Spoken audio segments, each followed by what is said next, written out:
Hello scrappers, welcome back to my channel. Today I wanted to talk a little bit about scrapping out hard drives and how I do it. And this may not be the same way that other people do it, but this is how I do it when I scrap out hard drives. Now, a lot of places, scrap yards, places online will buy hard drives whole and pay you for them. And you don't have to go through the effort of scrapping them out. In this case, these hard drives came from my last scrap run, and I'll put a link to that up here, where I got 3 big bins of hard drives. A couple hundred hard drives, easy. Plus, I had a bunch laying around already that, I'd been putting off doing anything with. But now they have all these hard drives clogging up my workshop, it was time to do something about them. So I've been scrapping them out, and I told the customer that I got the drives from that I would destroy them. So I'm not going to be reselling them to anybody else.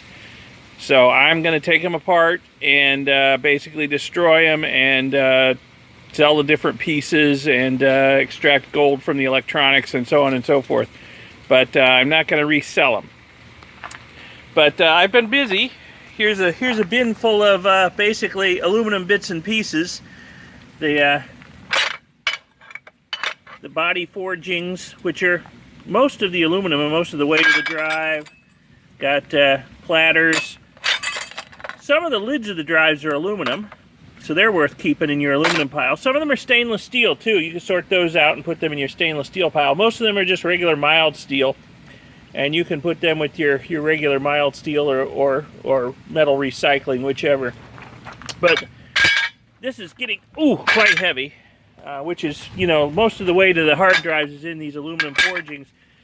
This bin here, I can barely lift it. It's full of drives.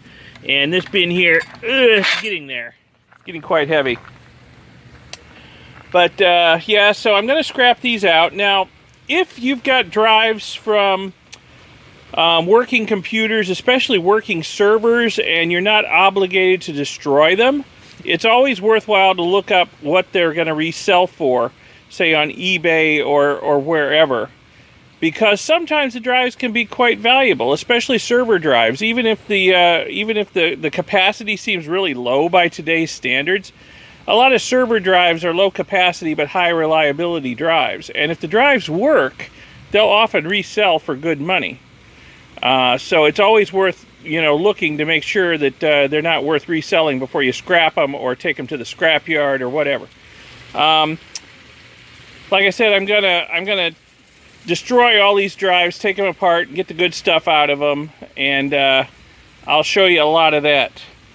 Got quite a variety of drives here. Some really old drives and some not quite so old drives. This is a 10 gigabyte drive, believe it or not. Yeah, there was a time 10 gigabytes was a big drive. Actually, when I got into computers back in the 80s, late 70s, early 80s, a 256 megabyte hard drive was just gigantic. It was, you'd never fill that up. Wow, that's a lot of space. But this is an old 10 gig drive right here. And right here next to it is a 750 gig drive. And they're basically the exact same size, same dimensions. So this holds 75 times as much data as this one. And they're exactly the same dimensions. So that gives you some idea how much the technology has advanced over time. But, then you get into, like, laptop hard drives. I've got some laptop hard drives over here.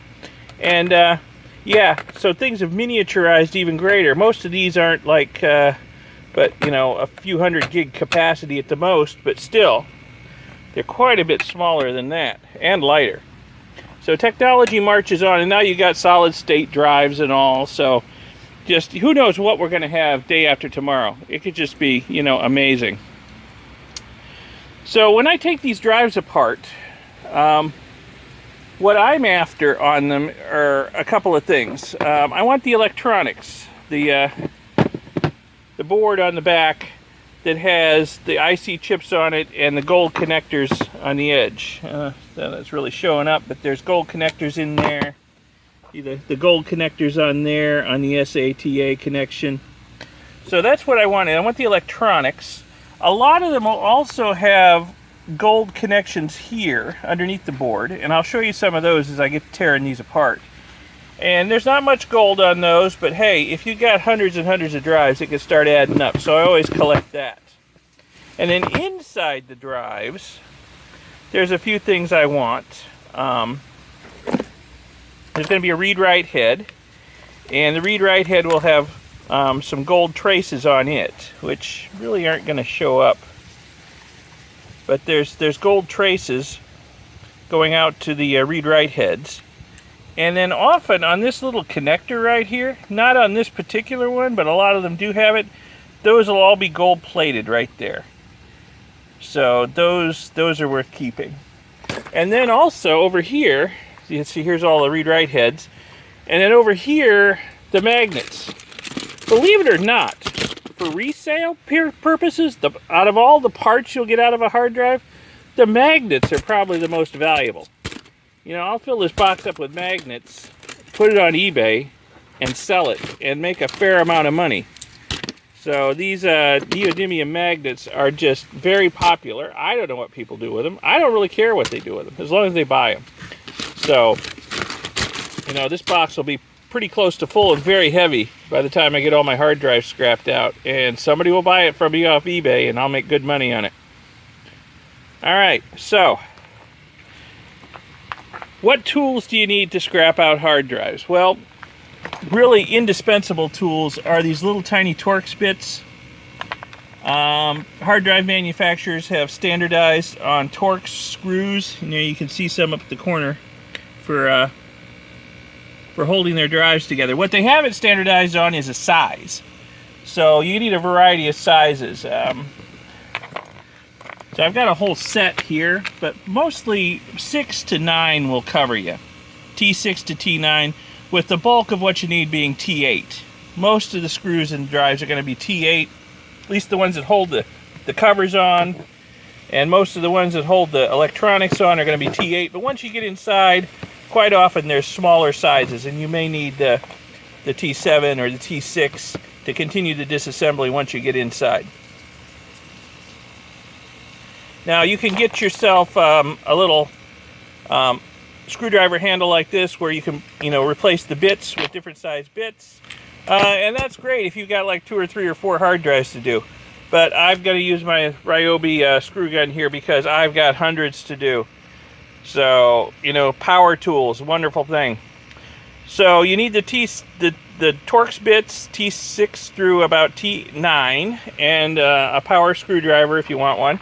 A couple of regular screwdrivers, a small one for prying the cases off, and sometimes the electronics stick and you need to pry them off too once you get the screws out. And then a bigger one, which I'll show you what I use it for once we get inside. And a razor knife. And really that's all you need to take, you know, 99.9% of the hard drives out there to pieces. If you get something really old or really weird, you may need something else. But, you know, this will do it for 99% of them. All right, let me get the camera up on a tripod and I'll show you some disassembly here.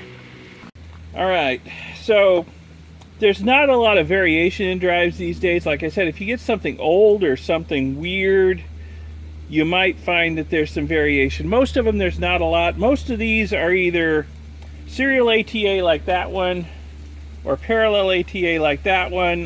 Parallel's older. The electronics tend to be bigger and chunkier than the serials, which get really small as the technology marches on. Occasionally you'll get some SCSI drives, which is a completely different interface, and there tends to be, especially on the older drives, there tends to be a lot of electronics on the SCSI drives. I like them because there's a lot of IC chips which contain gold. There's a lot of gold traces on the board. There's a lot of gold connectors, gold fingers, pins. I like the SCSI drives. Unfortunately, they're fairly rare. A lot of servers will have RAID arrays of SCSI drives. If you get servers, that's great if you get a lot of these drives in them. Otherwise, there's not a whole lot of difference in these drives, you know, beyond the electronics. They're all pretty much held together. In fact, this is probably, its internals are probably pretty much identical to this one. It's just the electronics and the interface are different. So once you start taking them apart, you'll see that there's not a lot of variation once you get inside them. They're all pretty much the same thing. All right, I'm going to start with this particular drive here. It's a Western Digital 80 gigabyte, fairly old drive. I won't make you watch the disassembly of all these drives, but I'm going to take this one apart, just sort of a representative of how to disassemble things. And it's not that different usually with other drives. And then I'll show you the internals on these other drives after I get them disassembled. But we'll just take this one apart on camera. Alright, so got my T8 bit in here. And T8 is going to, on most drives, is going to get the electronics board off and get you inside the case. So you may run up against some that are a little different. So you're going to need all those different sizes just in case. Alright, so here's the electronics board.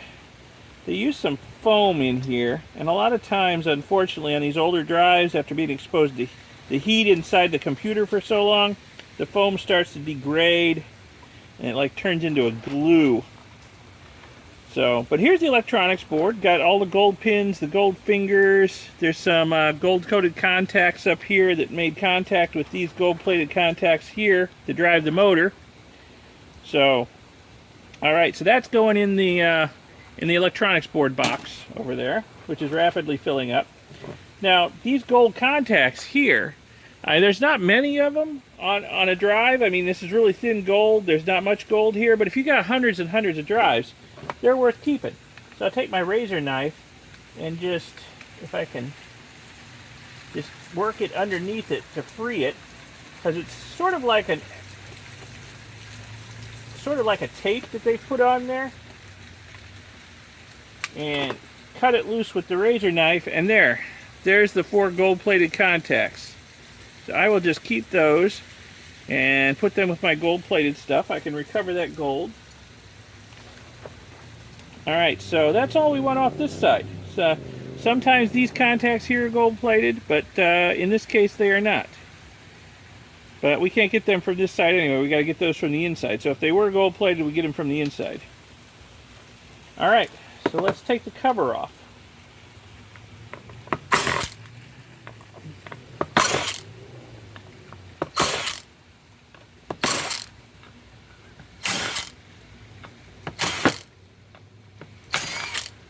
Alright, looks like I got all the screws out. I don't. They always hide at least one underneath the label. And sometimes there may be 2 or 3 hidden underneath labels and stickers. So if you get, looks like you got all the screws out, but you can't get the cover off, that means you missed a screw or 2 that are hidden underneath. And they do that so that, you know, if they see that you've done this, they know that you voided the warranty by taking the screws out. So that's why they do that. They always hide them under labels and stickers. But now that all the screws are out, it should be able to just pry the lid right off. Alright. So that's what the inside of the hard drive looks like. Most of you watching this probably already know that. Now, this back is very light. Feels like aluminum. I forgot to bring my magnet out. I will test it with a magnet and make sure it is aluminum before I throw it in my aluminum bin over there. But on a lot of these Western Digital drives, the back is aluminum. Some of these drives are going to have stainless steel backs. Some of them are going to have mild steel backs, and this one looks like it's brushed aluminum over here. But always check it with a magnet just to be sure, so you don't piss off the guy at the scrapyard. So I will set that aside until I can check it with a magnet. All right, so this is what the inside of the hard drive looks like. Here's the neodymium magnets right in here. We want those. Here's the read-write head. We want that. There's a little air filter here, which really is just garbage. We'll throw that out. And then we want to get, there's a keeper here, and sometimes there's a spacer under the platter. Sometimes there's multiple platters and spacers between the platters. It's all aluminum. It's all aluminum. So, you know, it's all good to keep. But you got to get all this steel off of the hard drive body here before you take it to the scrapyard, or they will complain, or they will give you less money for it. So I still got the T8 in. It looks like with this particular drive, T8 will do most of it. We'll see. You take a few of these screws out.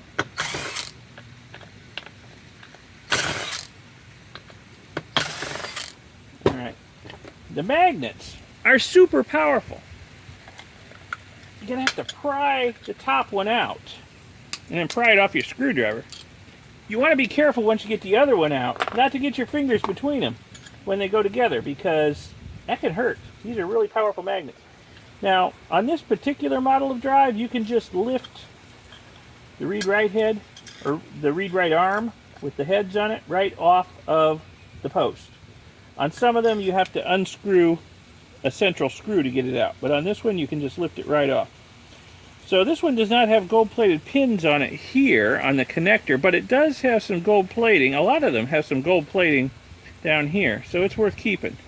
Plus there's, yeah, that's not going to show up in this. I need to get like a microscope with a camera on it, but there's gold traces going all along the arm out to the little read-write heads. You got two read-write heads, you got two sets of traces going out there. And it comes all the way down here to the board, and it's obvious gold. That's, yeah, I can see it from here. That's obvious gold.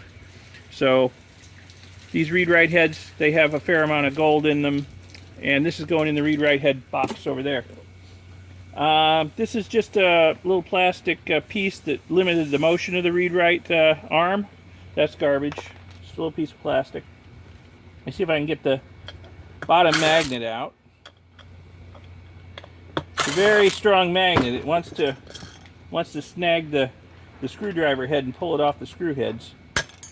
That's the easiest way to get it out right there, because a lot of times it will just stick on the posts in there, but you just put your screwdriver in there and it'll jump up off. Now, to get the two halves of the magnet together, I just sort of do like that and keep my fingers out of the way, because especially on the drives with bigger magnets, you get your finger caught in there, it can sting a little bit. So, all right, so that goes in the magnet box. Now I need to get the platter off, and it looks like I need to switch to a smaller drive. Let's see, it's T7. That seems to like it will work.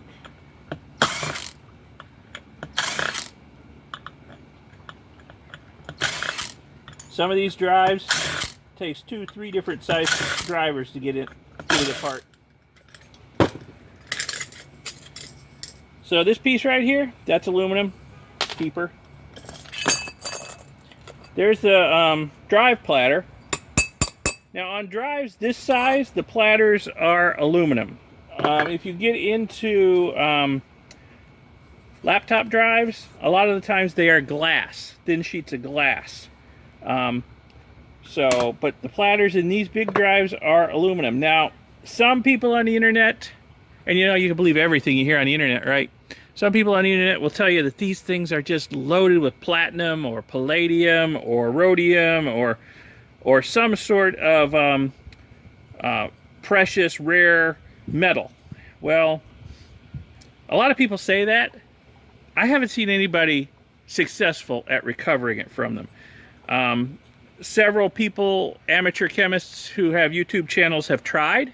People that I respect have tried to recover the so-called precious metals in these, and they have found, after processing outrageous numbers of these platters, that they've gotten maybe a trace amount.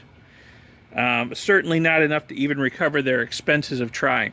So you're best off just selling this as scrap aluminum, because that's really just what it is, scrap aluminum.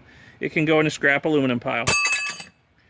So, all right, so we're almost done with this. Now, this is an older drive, and the motor in here is held in with 3 screws. On a lot of the newer drives, it's sort of integrated into the forging, and to get the motor out, you have to punch it out with a punch.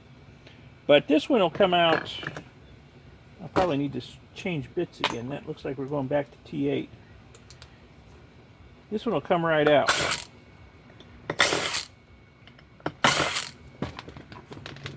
Yeah. So here's the motor. Now there's copper in here, there's iron, there's whatever else is in the magnets, and there's a lot of aluminum, but you can't sell this as aluminum because it's got so much other stuff in it. But you might be able to sell it as dirty aluminum, irony aluminum, whatever your scrapyard will take. So you can set that aside if you want. Especially on the motors that are that punch out, they're so small and they're mostly magnetics, I'll just throw them out. But that's up to you. You can save these and try and sell them to your scrapyard. You'll have to explain to them what they are if they can't figure it out, and you won't get, you know, full aluminum price for them. And then we're just left with the aluminum forging. That's the bulk of the weight of the hard drive right here. So that goes in the scrap aluminum pile. All right, let me open up a few of these other drives and I'll show you some of the differences in them and some of the gotchas with stripping them down. Okay, I've taken the screws out on a lot of these. I want to just show you that once you're inside them, there's not a whole lot of variation in how they're put together. They're all fairly similar. Ooh, that's heavy. That's heavy steel there. That's probably stainless steel there. This is aluminum. But as you can see, they're looking pretty similar. Just, you know, minor variations on a theme. Here's another one. This one was a little different. It came in a caddy. This came out of a server. It had a hot swappable caddy on it where you could swap the drives. If you've got server drives, like I said, those are worth looking up. Server drives are usually a little more expensive because they're higher reliability. This one has a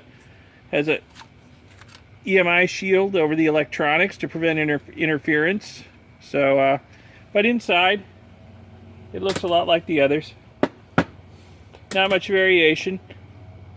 Now on the newer, higher density drives, you'll see you've got 1, 2, 3, 4 platters stacked up there. And you may have 2, you may have 3, you may have 4 platters in there. And on the older, lower density drives, you just got a single platter. Now on this particular drive here, this is an old one. This is only a 10 gigabyte drive, but as you can see, they got the potential. They could put more platters in it as they needed higher densities. Because there's spacers here, they could just take the spacers out or put in thinner spacers, put in more platters, and then put in a read-write arm that had more heads on it. So they were already thinking ahead with this thing to the future. And this one is a little different. It's so old that it was held together a little differently than the others. First off, they had 2 screws hidden under the label, which they'll do to you sometimes. But on the older drives, they hadn't yet perfected the method of using O-rings to seal it. So what they do on these older drives is they put a band of aluminum tape all the way around. So you get all the drives out and you'll be prying on it and you just can't get it apart. Can't get it apart. You gotta take a razor knife and go and cut the aluminum tape all the way around and then it'll come right apart. But as you can see, you know, not much difference once you get inside. Just, you know, minor variations between manufacturers and models, you know, and more or fewer platters. That's pretty much it. The electronics are a little different depending on how old it is. Like I said, this is a really old 10 gigabyte drive, and this right here is a fairly recent 750 gigabyte drive. So you can see there's a fair difference in the electronics. I actually like the older ones better because there's more good stuff here. There's more IC chips. There's more gold-plated pins on here. There's gold contacts on here. If you look at the back of this, it's got big gold contacts on here. I'm going to salvage those, like I salvaged the contacts off the other drive. Plus, here, this is just SATA. It's got some gold fingers and some ICs on it. That goes right straight into the electronics bin. This will go into the electronics bin too, but this is nice. I like this. It's got gold pins over here. The gold pins mated with a connector down here that went through into here. I'll have to look and see how much gold there is on this too once I get it all apart. But otherwise, it's pretty similar to the first drive I took apart completely. Now a lot of these newer drives, they have the motor integrated, just pressed into the forging. So here I've taken everything else off of the drive except for some gold contacts on this side, which I need to pry off, and the motor. And the way you get the motor off is to just put this in a vise or something, and with a punch it right out. And the motor will come right, the rotor for the motor will come right out. And this is mostly iron. It's very heavy. I mean, it's got an aluminum body to it, but it's obviously mostly iron and magnets because it's very, very heavy. So, you know, I normally just throw these away, but you might be able to get something for them at a scrapyard if you got a lot of them, but you certainly won't get the clean aluminum price. And then once you get this part here popped off, underneath is going to be the copper coils that drove the motor around. So you can just pry that out with a screwdriver. That's what I normally do. And this is actually a fair amount of copper wire here. This is actually fairly heavy. So you might be able to get something for these at the scrapyard, especially if you've got a lot of them, which, you know, I've got a lot of them, so I'm kind of stockpile them, and I'll see what they'll give me for them. So, like I say, the newer drives, you got to punch that out. The older drives, usually the motor's held in with screws. That's really the main difference between them. Some of these drives, let's see, I didn't do that one. Some of these drives, you know, the electronics are fairly small, compact. But you got to look here, this drive here, underneath the electronics, it's got, you know, 8 different gold pads there. So this whole thing is worth keeping. And no gold there, but some of these connectors have gold on them, so always look for that.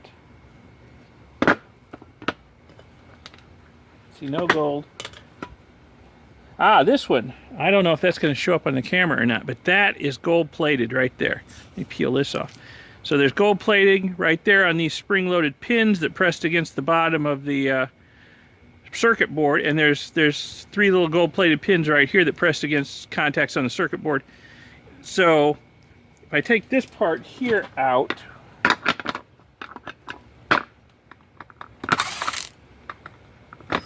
which has the connection to the read-write heads, I take this part here out. Yeah, so that's how you get that gold-plated part out. It'll come out with the read-write heads. Now this particular one, this has, like I said, 4 platters, but this is one where you have to unscrew the central screw to get this out. You'll need to take the top magnet off first. There's a little keeper that keeps the read-write head from moving actually off of the platters. You'll have to get that keeper out of there so you can move it out of the way. Undo this screw, then you can pull the read-write head out. Then you can get at the bottom magnet, then you can take off this keeper on top of here and get the platters out. So anyway, that's pretty much it. It's just over and over again, you know. There's slight variations on a theme. Sometimes I got big magnets, sometimes I got small magnets. Sometimes they're like mirror images of each other. You know, you'll get some with the magnets over here, some with the magnets over here. But otherwise, they've all got the same basic parts. They've got an electronics board on the back, and they've got all this stuff on the inside. Here's the SCSI one. My only SCSI one I could find on short notice. So it's got a lot of stuff on the board. There's a lot of gold plating. There's a lot of components on it. There's a lot of gold pins going through this connector into the internals. It's got this O-ring gasket type thing. Here's gold-plated internals here. But otherwise, it's not that much different from these other drives once you get into it, you know. It's got some sort of insulation on the back that's flaking off and falling apart. But, yeah, not that much different. So once you get the hang of scrapping them, it's not that hard. And I'll tell you what, with my screw gun, and if I'm not yakking at the camera, I can strip out a hard drive down to, you know, the bare forging and all the parts in the different parts bins in, you know, less than 2 minutes. And which is good because I got a lot of hard drives to scrap out. I'm not even probably a third of the way through what I got on my last scrap run, and plus I still got a box in my office full of hard drives that I've been saving for a long time that I've got out of stuff. I need to go through that too while I'm scrapping them out. I forgot to get my magnet again. It's still back in the workshop somewhere, but I check all the backs that aren't obviously steel. This is obviously steel. It's just too darn heavy to be aluminum. I'm pretty sure this is aluminum, but I'll check it just to make sure, because sometimes it'll fool you. It'll be really thin steel. And check them, and if they're aluminum, they go in the scrap aluminum pile. If they're steel, they go in the recycling. The only thing I haven't really covered is these laptop hard drives. And really, it's just a matter of scale with these. They're pretty much constructed the same way, except that the platters inside these, instead of being aluminum, a lot of them are glass. So they're really not worth anything. I mean, again, people will tell you, oh, there's all kinds of precious metals coated on the glass. No, there's not. You know, you need to process tons of the platters to get a gram or two of precious metal. It's just not worth your time. In fact, what I do on these laptop hard drives, speaking of not worth your time, cleaning them up to clean aluminum really isn't worth my time. What I normally do with the laptop hard drives is I just get the electronics board off, throw it in my electronics bin, and then toss the rest of the hard drive. Because it's just too much fiddly work and time and effort to try and clean this up for a little bit of aluminum. But there's almost as much gold on the electronics boards as there are on the full-size hard drive. And, you know, there's just a few screws holding the electronics board on. So I'll get the electronics board and just throw out the rest of the drive, throw it in the recycling, or take them to the scrapyard that buys hard drives and sell them. But, you know, I don't waste too much effort on the laptop drives just because there is a lot of effort that goes into it. The screws are really tiny. There's a lot of them. And it's really difficult to get them apart to clean aluminum. Much easier to do with these laptop size drives, and there's a lot of aluminum here. It makes it worth it. You know, there's actually a fair amount of aluminum here. Okay, I hope I covered everything. I'm going to stop talking to the camera now and get back to work and get some more drives scrapped out before it starts raining out here and I have to move this process indoors. I hope you found this interesting, useful, helpful. If so, give the video a like and subscribe for future videos. Down the road, I will be showing how to extract gold from these components and pins and whatnot. In fact, I already have some videos on YouTube, so look at my other videos. But there'll be more videos coming down the road because I'm accumulating a whole lot of these hard drive electronics boards. And sooner or later, I'm going to process them. So, like, subscribe, and thanks for watching. And I guess I'll see you next time. Keep it safe out there. Bye.